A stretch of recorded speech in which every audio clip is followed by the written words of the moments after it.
আধুনিকীকরণের পথে Lalbagh WBCS coaching centre. সংখ্যালঘু দিবস উপলক্ষে পশ্চিমবঙ্গ সংখ্যালঘু কমিশনের উদ্যোগে এবং মুর্শিদাবাদ জিয়াগঞ্জ সমষ্টি উন্নয়ন আধিকারিকের দপ্তরে একটি বিশেষ সচেতনতামূলক আলোচনা সভা বুধবার আয়োজিত। এই সভায় সংখ্যালঘু শিক্ষার্থীদের প্রতিযোগিতামূলক পরীক্ষার প্রস্তুতির মানোন্নয়নে একগুচ্ছ নতুন পরিকল্পনার কথা জানানো হয়। এদিনের আলোচনায় মূল কেন্দ্রবিন্দু ছিল লালবাগ বিডিও অফিস সংলগ্ন এলাকায় পরিচালিত WBCS coaching সেন্টারটির আধুনিকীকরণ। All India Imam Muazzin and social welfare organisation এবং প্রশাসনিক সহযোগিতায় এই কেন্দ্রটি পরিচালিত হয়। সভায় কোচিং সেন্টারের উন্নতির জন্য বেশ কিছু গুরুত্বপূর্ণ পদক্ষেপ গ্রহণের প্রস্তাব দেওয়া হয়, যার মধ্যে রয়েছে শিক্ষার্থীদের জন্য অত্যাধুনিক কম্পিউটার ল্যাব স্থাপন, ক্যাম্পাসের ভেতরে উন্নত মানের পরিষেবা, সামগ্রিক ক্যাম্পাস সংস্কার ও প্রয়োজনীয় আধুনিক শিক্ষা সরঞ্জামের ব্যবস্থা।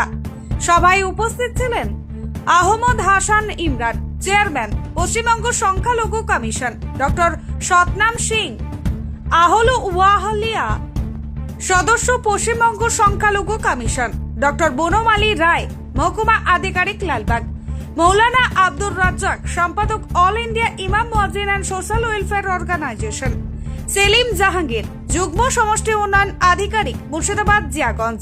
এছাড়াও বিভিন্ন স্থানীয় বিদ্যালয়ের প্রতিনিধি এবং একাধিক আগ্রহী ছাত্রছাত্রী এর আলোচনা সভায় অংশ নেন। আজকের এই আলোচনা সভা থেকে বলেন যে সংখ্যালঘু ছাত্রছাত্রীরা যাতে WBCS এর মতো উচ্চ পদস্থ সরকারি চাকরির পরীক্ষায় সফল হতে পারে, তার জন্য পরিকাঠামোগত কোনো খামতি রাখা হবে না। নতুন সুযোগ সুবিধাগুলি যুক্ত হলে এলাকার মেধাবী ছাত্রছাত্রীরা আরও বেশি উপকৃত হবে বলে আশা প্রকাশ করেছে ওয়াকিবহাল মহল। Welcome to our school, the Indian Public School. In addition to studies, our school organizes various games, sports and activities to improve physical, mental and social development.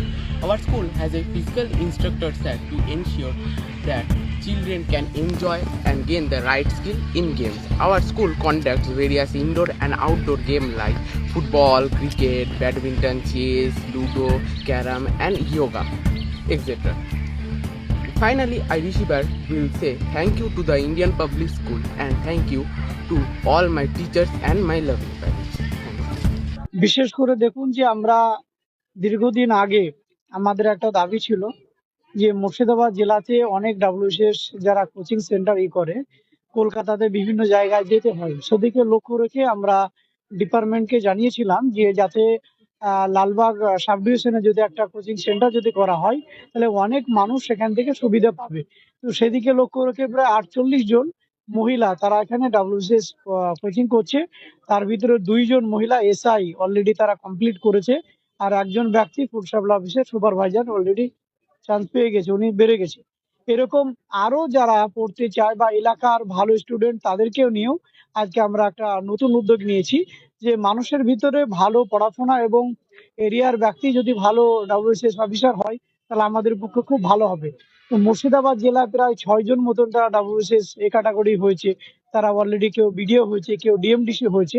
এদিকে লক্ষ্য রেখে আমরা সংখ্যালঘু কমিশনারকে আমরা আজকে ডেকেছিলাম এবং ইনভাইট করেছিলাম যাতে এখানে কি কি অসুবিধা স্টুডেন্টের সেগুলা নিয়ে আমরা একটু আলাপ আলোচনা করলাম।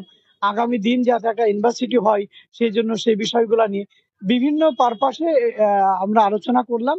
ইমাম সাহেব এবং আমাদের SDO সাহেব ছিলেন, ডক্টর বনমালী রায়, জয়েন্ট বিডিও সাহেব এবং পুলিশ আধিকারিক এবং আমাদের বোর্ড মেম্বার যিনি WBMDFC উনি ছিলেন, এবং সকলকে নিয়ে এবং আমাদের ইমাম মসজিদের চেয়ারম্যান মাস্টার আনসার আলী সাহেব সকলকে নিয়ে আমরা এই প্রোগ্রাম আজকে সফল করলাম। যেহেতু প্রোগ্রামটা 3টের সময় টাইম ছিল, অনেকটাই দেরি হয়ে যাওয়ার কারণেও আমরা শেষেও প্রোগ্রামটা সফল করতে পেরেছি। আগামী দিন যাতে মুর্শিদাবাদ জেলাতে ভালো শিক্ষা প্রতিষ্ঠান করতে পারি এই লক্ষ্যে আমরা বিভিন্ন জায়গাতে প্রোগ্রামগুলো কর্মসূচিগুলো নিয়েছি।